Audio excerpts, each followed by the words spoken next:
News ज्ञान में आपका स्वागत है। देखिए, आज हम बात करेंगे तंदूर कांड की। आपने चारा घोटाला सुना होगा, 4G स्कैम सुना होगा, आपने और कई तरह के घोटालों के बारे में, कांड के बारे में सुना होगा, लेकिन तंदूर कांड हो सकता है आप में से बहुत कम लोग सुने हों। ये चर्चा में कैसे आया है?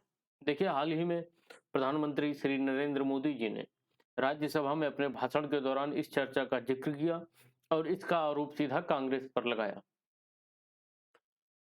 देखिए, चलिए स्टार्ट करते हैं तंदूर कांड के बारे में। देखिए, अब तक का सबसे दर्दनाक और हैवानियत दरिंदगी से भरा ऐसा केस जिसे जानकर आपकी रूह कांप जाएगी। क्या है इस केस में ऐसा जिसकी चर्चा एक बार फिर से हो रही है? जी हां, राज्यसभा में अपने भाषण के दौरान तंदूर कांड का जिक्र प्रधानमंत्री श्री नरेंद्र मोदी जी ने क्यों किया? क्या है ये कांड? क्यों जोड़ा जाता है इसे कांग्रेस से? आइए जानते हैं सब कुछ। आप हैं मेरे साथ और मैं हूं दीपक मिश्रा। देखिए, बात है 2 जुलाई 1995 की। 2 जुलाई 1995 की। सुशील शर्मा नाम का एक शख्स जो अपनी पत्नी नैना साहनी की गोली मारकर हत्या कर देता है। ये है सुशील शर्मा और ये है इनकी पत्नी। इनकी गोली मारकर हत्या कर देता है। अब आप सोच रहे होंगे कि इसमें सबसे डरावने मर्डर की कहाँ बात है? हम तो डेली कहीं न कहीं सुनते हैं कि गोली से हत्या हो गई या गोली से किसी को मार दिया गया। अगर सुनील शर्मा ने पत्नी को मार दिया होगा, तो उम्र कैद या फांसी हुई होगी। बस यहीं से आप जान पाएंगी कि कांग्रेस से क्यों इस कांड को जोड़ा जाता है। लेकिन पहले हम जानते हैं सुशील शर्मा द्वारा किया गया यह मर्डर केस क्यों सबसे डरावने केस में आता है। क्या है इस केस की अंदर की बात और ये केस एक्चुअल में था क्या? देखिए, जैसा कि मैंने बताया, 2 जुलाई 1995 को सुशील शर्मा नामक व्यक्ति ने अपनी पत्नी नैना साहनी की गोली मारकर हत्या कर देता है।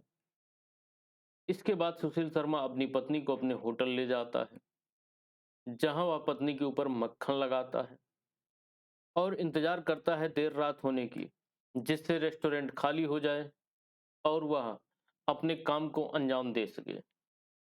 और होता भी वैसे है, देर रात होती है, रेस्टोरेंट खाली हो गया, फिर वह पत्नी के टुकड़े-टुकड़े कर उसे तंदूर में डाल देता है। जी हाँ, तंदूर वही है जिसमें मीट या फिर रोटी पकाई जाती है। आपको दिखाता हूँ तंदूर है क्या, देखिए।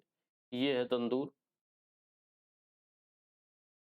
इसमें वो डाल देता है और ऐसे जो अपनी पत्नी है उसके मांस को वो पकाने की कोशिश करता है कि वो जल भुन जाए।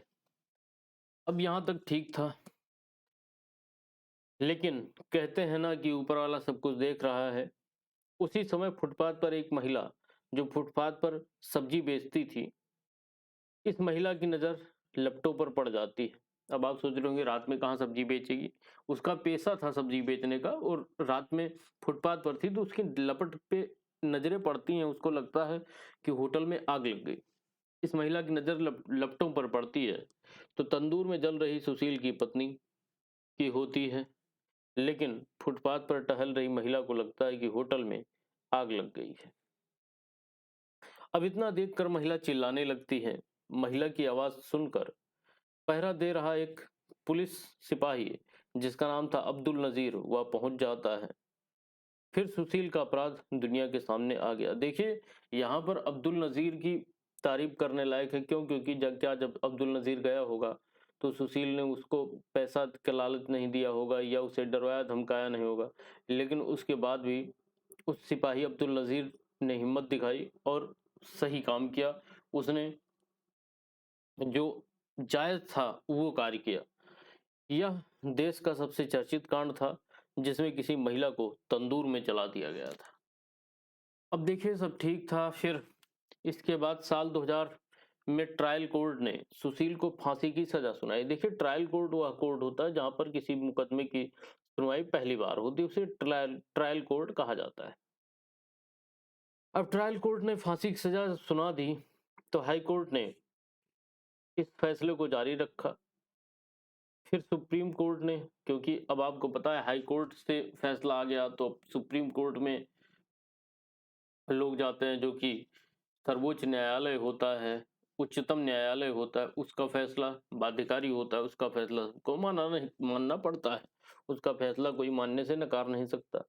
लेकिन क्या होता है, जब ये मामला सुप्रीम कोर्ट में जाता है, तो सुप्रीम कोर्ट ने हाई कोर्ट के फैसले को बदलते हुए शर्मा को राहत दी थी और सजा को उम्र कैद में बदल दिया था। देखिए उस समय यहाँ पर किसी पार्टी से जोड़ना गलत होगा, लेकिन मैं जानकारी के लिए सिर्फ बता रहा हूँ आपको कि उस समय देश में कांग्रेस की सरकार हुआ करती थी और प्रधानमंत्री होते थे नरसिम्हा राव जी। अब जब इनकी फांसी की सजा को उम्र कैद में बदल दिया जाता है, तो इसके बाद सुशील को 2015 में पैरोल पर रिहा कर दिया जाता है। पैरोल क्या है? कैदी को जो छुट्टी पे छोड़ा जाता है उसे पैरोल कहते हैं, जैसे अभी राम रहीम पैरोल पर आए हैं। और 2018 में क्या होता है कि इनकी सजा भी पूरी हो जाती है और इनको बोला जाता है कि अब रिहा कर दो। इस मामले में अगर सुशील शर्मा की बात करें तो केवल उसने 23 साल जेल में बिताए। अब आपके मन में प्रश्न होगा कि सब ठीक है, क्या दिक्कत है, लेकिन इसको कांग्रेस से क्यों जोड़ा जाता है? चलिए जानते हैं। इस मामले को कांग्रेस से सुशील इसलिए जोड़ा जाता है कि सुशील कांग्रेस का नेता था और वह दिल्ली प्रदेश युवा कांग्रेस के अध्यक्ष थे। देखिए हम आपको दिखाते हैं, ये आप देख रहे हैं,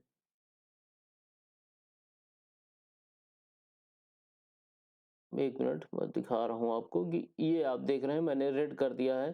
सुशील Sharma a former Delhi president, youth Congress president, इसीलिए मैंने इसको पहले से ही रेड कर रखा है, आप देख सकते हैं। ये फर्स्ट पोस्ट का कटिंग है, मैं न्यूज़पेपर की लाया हूं। तो होता है कि भाई ये कांग्रेस के नेता भी थे, दिल्ली प्रदेश युवा कांग्रेस के अध्यक्ष थे, तो जाहिर सी बात है कि ये चीजें सीधा सा शो कर रही हैं कि इनको कहीं ना कहीं राजनीतिक हस्तक्षेप की आड़ में इनकी सजा को रुकवाई गई और इनको इस चीज का सहारा मिला। तभी प्रधानमंत्री नरेंद्र मोदी जी कांग्रेस को ब्लेम करते दिखे। अब आपके मन में प्रश्न होगा कि क्या ठीक है, ये पीएम मोदी ही ऐसा कर रहे हैं, इससे पहले नहीं हुआ? तो जी नहीं, पीएम मोदी से पहले भी कई नेता कांग्रेस पर तंदूर कांड का आरोप लगा चुके हैं। देखिए अब प्रश्न होगा कि पत्नी कौन थी, तो आपको बता दूं कि इनकी पत्नी भी क्या थी, कांग्रेस की कार्यकर्ता थी और उसी के बाद ये लोग अपना शादी कर लेते हैं, फिर कुछ बात होती है। अब आपके मन में प्रश्न होगा कि ठीक है ये जो भी किया, लेकिन अभी इनको पछतावा होगा। तो चलिए मैं आपको एक वीडियो दिखाता हूँ और आपको लगेगा कि इनको कितना पछतावा है। ये वीडियो है, इसको देखिए।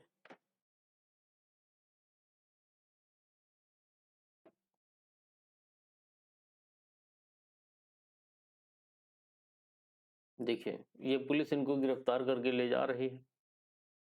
अभी आप इनके चेहरे की स्माइल देखिएगा। जी आप देख रहे हैं इनके चेहरे पे मंद मंद मुस्कान है। क्यों?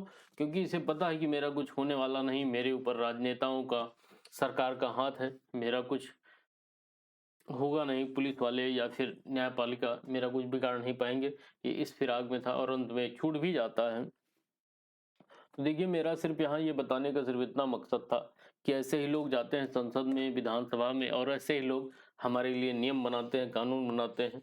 तो आप सोच सकते हैं कि जो इतना हैवान व्यक्ति हो, जो अपनी पत्नी को तंदूर में मक्खन लगा के पका सकता है, वो कितनी अच्छे नियम और नीतियां भारत सरकार के या भारत के नागरिकों के लिए बनाएगा, जिससे हमारे देश का या हमारा विकास सुनिश्चित हो सके। तो ये किसकी जिम्मेदारी है? कौन ऐसे लोगों को लाता है? ये कोई और नहीं होते, ये हम ही आप होते हैं जो ऐसे लोगों को आगे बढ़ाते हैं। तो इस पे विचार करने की जरूरत है। आप अपना ओपिनियन कमेंट बॉक्स में दे सकते हैं और थोड़ा सा सभ्यता का ध्यान रखिएगा, आप किसी पार्टी विशेष को टारगेट ना करें। Thanks for listening, thank you.